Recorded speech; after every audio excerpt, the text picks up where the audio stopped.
클로드 스킬이 처음 나왔을 때는 반응이 엇갈렸습니다.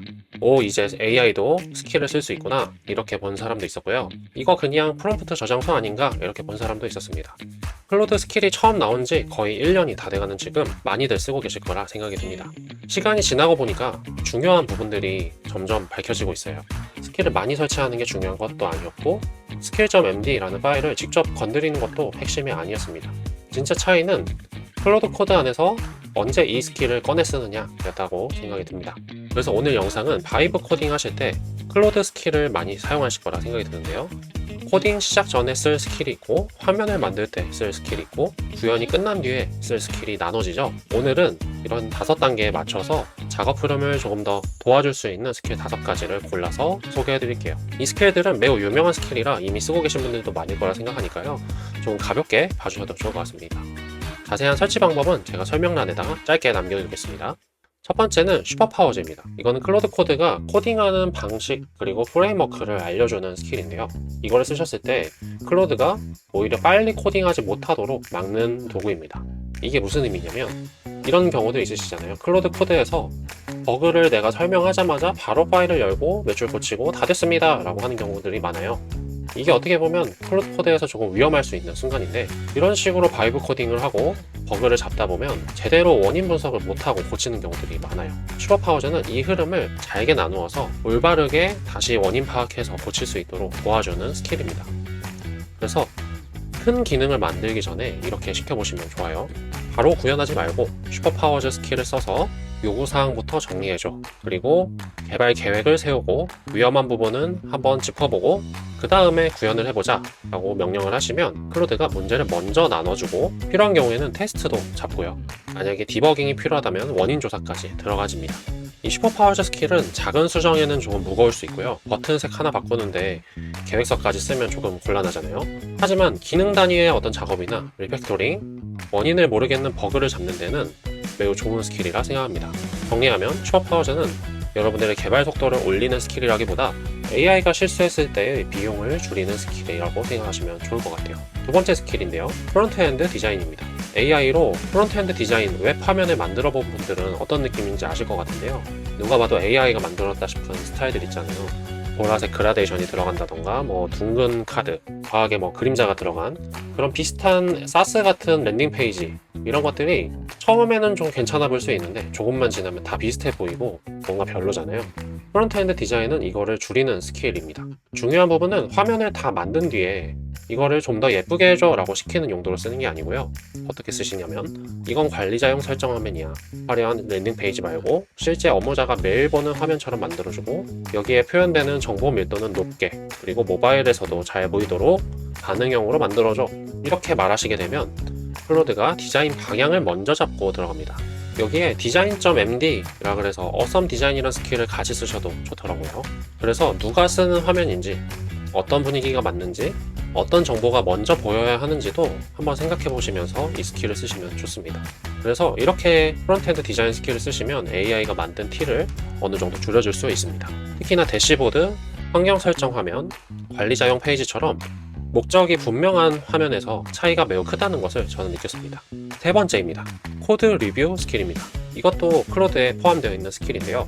이것은 구현이 다 마치고 난 뒤에 쓰는 안전장치 같은 스킬이에요. 클로드 코드로 작업하다 보면 이런 순간이 올 때가 있죠. 동작도 잘 되는 것 같고, 테스트도 심지어 잘 통과했고, 화면도 문제가 없어 보여요. 이렇게 되면 사람도 AI도 착각을 하는 경우가 있어요. 진짜로 끝난 것 같은데 사실 끝나지 않은 경우들이 있어요. 숨어있는 버그가 있었던 거죠. 바로 이럴 때 코드 리뷰를 써야 해요. 클로드에게 이렇게 시켜보는 겁니다.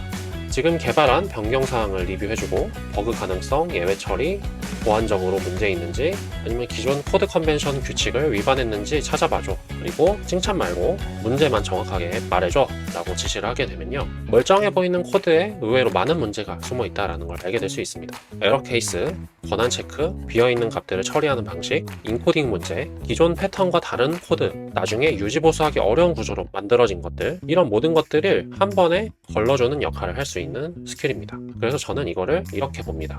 솔직하게 요즘에 코딩 직접 하시는 분들 거의 없잖아요. 이렇게 됐을 때는 코드를 쓰는 능력보다는 잘못된 코드를 걸러내는 능력이 중요하다 생각이 들기 때문에 이 코드 리뷰 스킬의 중요성이 더 커졌다 생각이 들어서 오늘 소개해드렸습니다. 네 번째입니다. 코드 심플리파이어입니다. 이것은 잘 동작하는 코드를 한번 정리해주고 조금 더 깔끔하게 만들어주는 도구입니다. 클로드로 열심히 바이브 코딩을 하시다 보면 코드가 점점 지저분해지는 경우들이 생겨요. 조건문이 점점 단계가 많아지고 애매한 변수명을 만들 때도 있고 중복 코드를 만들 때도 있고요. 어쩔 때는 한 가지 함수 안에서 너무 많은 일을 할 때가 있어요. 이럴 때 클로드 코드에게 그냥 리팩토링 해줘 라고 하면 위험할 수 있어요. 왜냐하면 클로드가 너무 큰 단위의 리팩토링을 계획을 하는 경우들이 있어요. 이렇게 됐을 때는 잘 돌아가던 기능까지 흔들릴 수 있거든요. 그래서 코드 심플리파이어는 조금 더 작은 범위에서 쓰시기 좋은 건데요. 이렇게 지시하면 좋아요. 방금 수정한 파일만 봐줘. 동작은 바꾸지 말고 중첩된 조건문과 이름만 한번 정리해줘. 그리고 최소 변경으로 코드를 최대한 깔끔하게 만들어줘. 이런 식으로 지시를 하시면요. 거창한 구조 개선이 일어나는 게 아니라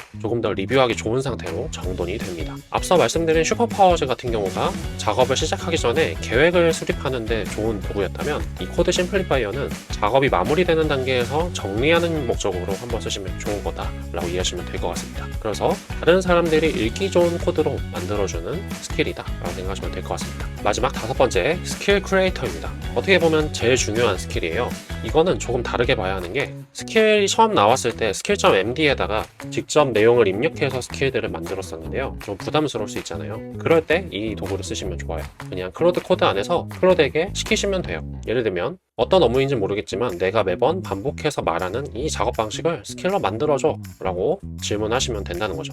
그래서 내가 PR 리뷰를 할 때마다 같은 말을 하는 경우가 있다면 이런 말들을 모두 묶어서 스킬로 만들어 보는 거죠. 권한 체크 봐줘, 예외 처리 봐줘, 우리 팀 컨벤션 지켰는지 봐줘. 불필요하게 큰 리팩토링은 하지만 이런 말들을 매번 반복하고 있다면 이것은 프롬프트로 쓰실 게 아니라 스킬로 만들면 더 효율적이라는 얘기죠. 보고서 작성도 마찬가지고요. 배포 전에 점검하는 것도 마찬가지고 심지어 크리에이터라면 유튜브 원고 검토할 때 늘 하시는 말이 있잖아요. 이런 지시들을 여러 번 반복했다면 이 스킬 크리에이터를 써볼 타이밍이라 생각합니다. 클로드 스킬의 진짜 가치는 남이 만든 스킬을 많이 설치하는 데 있지 않고 내가 일하는 방식을 클로드 코드 안에 넣는 데 있다라는 생각입니다. 정리해 보겠습니다. 큰 작업을 시작하기 전에는 슈퍼파워즈, 프로그램의 화면을 만들기 전에는 프론트엔드 디자인, 추가로 디자인.md 어썸 디자인도 추천드려요. 구현이 끝났다고 느낄 때는 코드 리뷰, 코드가 잘 돌아가지만 뭔가 지저분한 것 같다 라고 느낄 때는 코드 심플리파이어, 같은 지시를 계속 반복하고 있다면 스킬 크리에이터, 이렇게 보신다면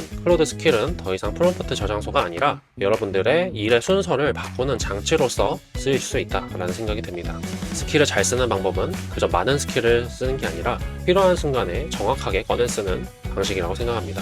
정말 수많은 스킬들이 있잖아요. 저는 이게 클로드 스킬의 핵심이라고 보기 때문에 점점 더 많은 스킬들을 활용하는 것보다 여러분의 업무에 따라서 적재적소에 필요한 스킬들을 잘 골라서 쓰시길 바라고요.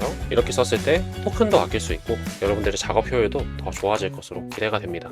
예전에는 AI에게 긴 프롬프트를 잘 말하면 되는 시대에서 하네스 엔지니어링의 시대로 오면서 이제 AI에게 좋은 작업 습관을 장착시키는 시대로 넘어가고 있다라는 생각이 듭니다. 고정 댓글에 링크를 넣어놨는데요. 저는 유튜브 채널과 함께 여러분들에게 도움이 될 만한 이런 AI 키트 사이트도 같이 운영을 하고 있습니다. 여기 가보시게 되면 여러분들의 업무에 맞도록 AI를 어떻게 쓰시면 좋을지 여러 가지 꿀팁들을 넣어놨습니다. 그리고 클로드 스킬도 이렇게 모아놔서요. 여러 상황별로 활용하실 수 있는 다양한 예제가 있습니다. 그리고 바이브 코딩 하고 계시는 분들은 개발적으로 미리 봐두면 좋을 이런 교육 자료들 활용해 보셔도 좋을 것 같고요. 이외에도 여러 가지 업무 분류에 따라서 내 AI를 어떻게 적용하면 좋을지에 대한 가이드, 그리고 프롬프트들, 그리고 만약에 AI를 안 쓰고 계시는 회사라면 이렇게 회사에 제안해 볼 수 있는 이런 제안서 예시까지 보여드리고 있습니다. 오늘 영상은 여기까지고요. 혹시라도 영상이 도움이 되셨다면 좋아요와 구독 부탁드리겠습니다. 다음 영상에서 만나겠습니다. 지금까지 개발공검이었습니다. 감사합니다.